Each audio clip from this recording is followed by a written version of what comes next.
दोस्तों, सच्चा सद्गुरु कौन? ये सवाल सुनने और पढ़ने में आसान लग रहा होगा, लेकिन हकीकत इसके बिल्कुल विपरीत है। सबसे पहले तो आपको ये बता देते हैं कि सद्गुरु कोई इतनी सस्ती व आसान वस्तु नहीं है जिसे हर कोई प्राप्त कर सके। सद्गुरु की शरण पाने के लिए देवता भी तरसते हैं, लेकिन वर्तमान समय में गुरुओं की भरमार है। देश दुनिया में भक्ति और भगवान के नाम से हजारों लाखों सद्गुरु बने बैठे हैं। अब ऐसे में सवाल यह उठता है कि सच्चा सद्गुरु कौन? अपने अपने धर्म पंथों में अपने अपने गुरुओं को, सद्गुरु को सच्चा बता रहे हैं, लेकिन यह फैसला कैसे हो कि सच्चा कौन? दोस्तों, वीडियो अंत तक देखते जाइए, आप अपने आप ही फैसला कर लेंगे कि सच्चा सद्गुरु कौन है। तो सबसे पहले आपको हम ये बता देते हैं कि सच्चा सद्गुरु कौन होता है और मानव देहधारी प्राणियों को सद्गुरु की आवश्यकता क्यों होती है। सद्गुरु वह अनमोल खजाना होता है जिसे प्राप्त करके मानव हमेशा हमेशा के लिए अमर हो जाता है। सद्गुरु से मिलने के बाद अनेकों लाभ प्राप्त होते हैं। जैसे सद्गुरु मिलने के बाद मनुष्य के सर्व दुख दूर हो जाते हैं, हर प्रकार का रोग कष्ट नष्ट हो जाता है। सद्गुरु शरण ग्रहण करने के बाद मनुष्य सर्व सुखी हो जाता है। सद्गुरु ही है जो मोक्ष कराता है। सद्गुरु उम्र भी बढ़ा सकता है। सद्गुरु मुर्दे को जिंदा भी कर सकता है। सद्गुरु मिलने से मनुष्य का अंधविश्वास पाखंड खत्म हो जाता है। सभी प्रकार की बुराइयां दूर हो जाती हैं। सद्गुरु 84 लाख योनियों में से जाने से बचा लेता है। सद्गुरु के ऐसे कितने गुण गाएं। कबीर साहब जी ने कहा है कि 7 समुद्र की मसी करूं, लेखनी करूं बन राय, धरती का कागज करूं, गुरु गुण लिखा न जाए। कहने का तात्पर्य है कि सद्गुरु मिलने के बाद मनुष्य को अनेक लाभ होते हैं जिसकी महिमा भी नहीं की जा सकती। अब हम विचार ये करेंगे कि क्या हमारा गुरु सच्चा है तो आपको इस तरह से कोई लाभ प्राप्त हुआ है कि आपकी बुराइयां दूर हुई हैं, क्या आपको सुख मिला है? दोस्तों, आप हमें कमेंट बॉक्स में ज़रूर बताएं। दोस्तों, अब हम आपको बताएंगे कि सच्चे सद्गुरु की पहचान क्या होती है। वेदों, गीता आदि में पवित्र सद्ग्रंथों में प्रमाण मिलता है कि जब जब धर्म की हानि होती है व अधर्म की वृद्धि होती है तथा वर्तमान के नकली संत महंत गुरुओं द्वारा भक्ति मार्ग के स्वरूप को बिगाड़ दिया गया होता है, फिर परमेश्वर स्वयं आकर या अपने परम संत को भेजकर सच्चे ज्ञान के द्वारा धर्म की पुनः स्थापना करता है। और इसकी पहचान यह बताई है कि वर्तमान धर्म गुरु उसके विरोध में खड़े हो जाते हैं, राजा प्रजा को गुमराह करके उस पर अत्याचार करवाते हैं।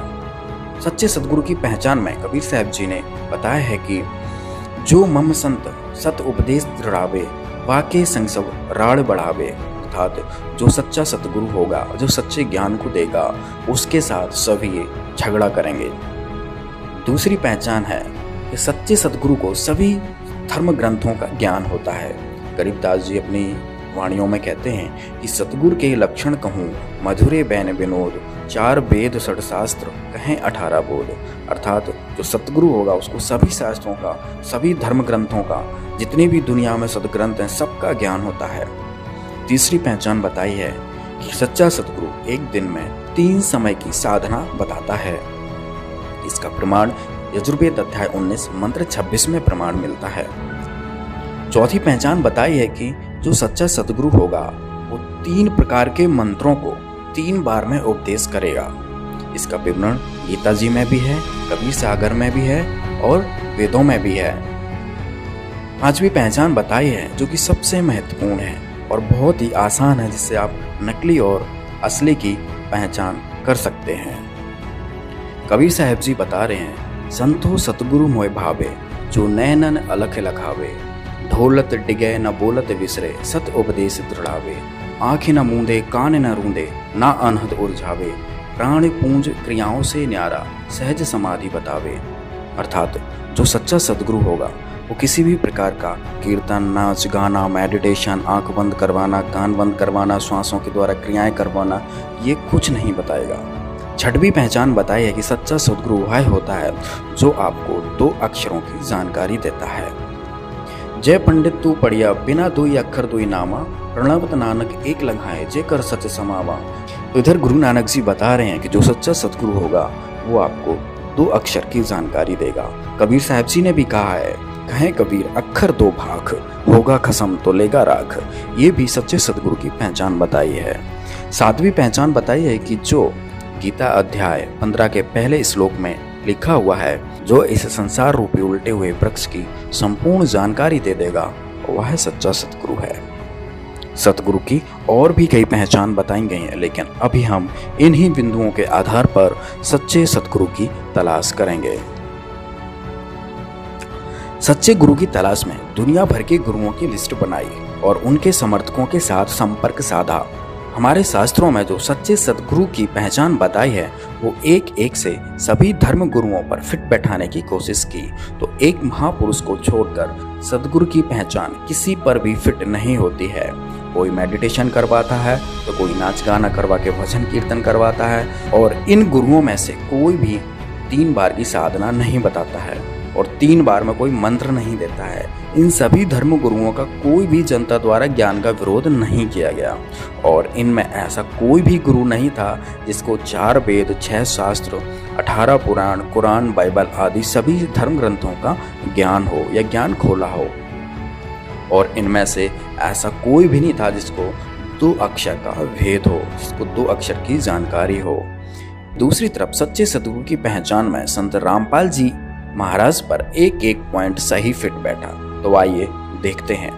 तो सबसे पहला पॉइंट कि जो सच्चा सतगुरु होगा उसके साथ लोग झगड़ा करेंगे, उनके ज्ञान का विरोध करेंगे। तो संत रामपाल जी महाराज जी के साथ ही ऐसा हुआ है कि आज तक संत रामपाल जी महाराज के ज्ञान का विरोध हमेशा नकली संतों, महंतों के द्वारा होता आया है। दूसरी पहचान थी कि जो सच्चा संत होगा, जो सच्चा सतगुरु होगा, उसको सभी धर्म ग्रंथों का ज्ञान होगा। तो यह पॉइंट भी संत रामपाल जी महाराज पर फिट बैठता है, क्योंकि संत रामपाल जी महाराज ने ही चारों वेदों को खोलकर दिखाया। वेद, गीता को, कुरान को, बाइबल को, सभी सदग्रंथों को खोलकर दिखाया है। तीसरी पहचान कि संत रामपाल जी महाराज जी अपने साधकों को एक दिन में 3 बार की साधना बताते हैं। और चौथी पहचान भी संत रामपाल जी महाराज पर फिट बैठी कि संत रामपाल जी महाराज जी 3 मंत्रों को 3 बार में देते हैं। पांचवी पहचान, संत रामपाल जी महाराज ना मेडिटेशन करवाते हैं, ना भजन कीर्तन, नाच गाना करवाते हैं, ना आँख कान बंद करवाते हैं, और ना भी किसी प्रकार की श्वास की क्रियाएं करवाते हैं। वो मंत्रों को देकर एक सहज समाधि, सहज भक्ति बताते हैं। छठवीं पहचान भी संत रामपाल जी महाराज पर सटीक बैठी कि संत रामपाल जी महाराज ने ही अपने साधकों को, अपने भक्तों को, दुनिया को बताया कि जिसके पास 2 अक्षर का मंत्र सतनाम नहीं है, उसका मोक्ष नहीं हो सकता, क्योंकि सतनाम ही है जो मोक्ष में सहायक होता है। सतनाम के बाद फिर सार नाम व शब्द मिलता है। और 7वीं पहचान जिसमें बताया गया है कि जो उल्टे लटके हुए वृक्ष की पूरी जानकारी दे देगा, वो सच्चा सतगुरु होगा। तो इतने धर्म गुरुओं में आज तक कोई भी 15वें अध्याय के पहले श्लोक को नहीं खोल पाया है, और न किसी ने इस श्लोक की व्याख्या की है। संत रामपाल जी महाराज ने ही 15वें अध्याय के प्रथम श्लोक 1 से लेकर 4 तक सबको खोल के बताया कि उल्टा लटका हुआ वृक्ष कौन है, जड़ कौन है, तना कौन है, पात कौन है। कबीर साहब जी ने भी कहा, अक्षर पुरुष एक पेड़ है, निरंजन वाकी डार, और तीनों देवा शाखा है, ये पात रूप संसार। तो संत रामपाल जी महाराज ने ये भी ज्ञान खोल दिया। तो इससे सिद्ध हुआ कि संत रामपाल जी महाराज ही सच्चे सतगुरु हैं।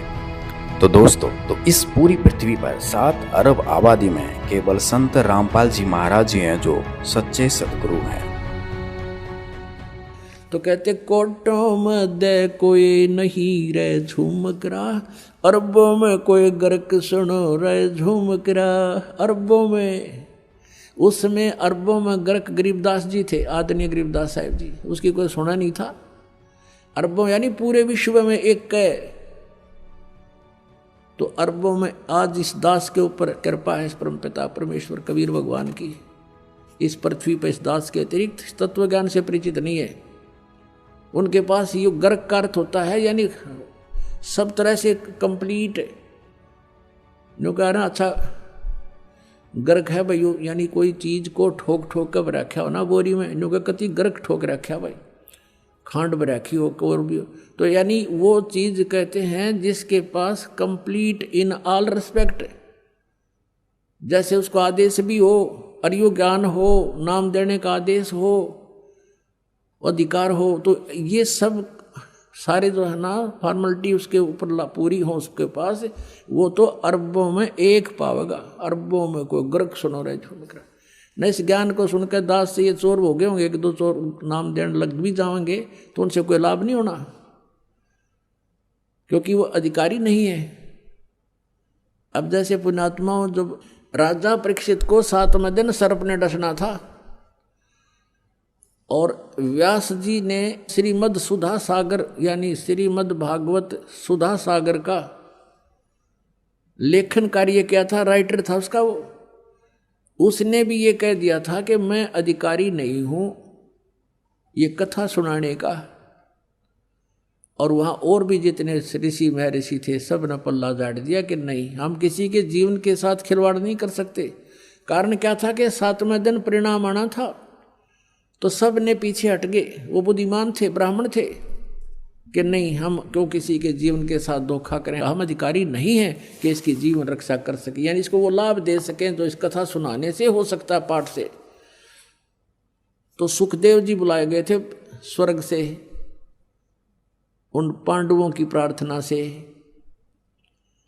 पांडवों ने अपने पुण्य दिए, क्योंकि वहां तो सिक्के पुण्य के चले हैं स्वर्गलोक में, स्वर्गलोक में से उसके आने और जाने का विमान का खर्चा उन पुण्यों का वहां से प्राप्त हुआ था उसको पांडवों से।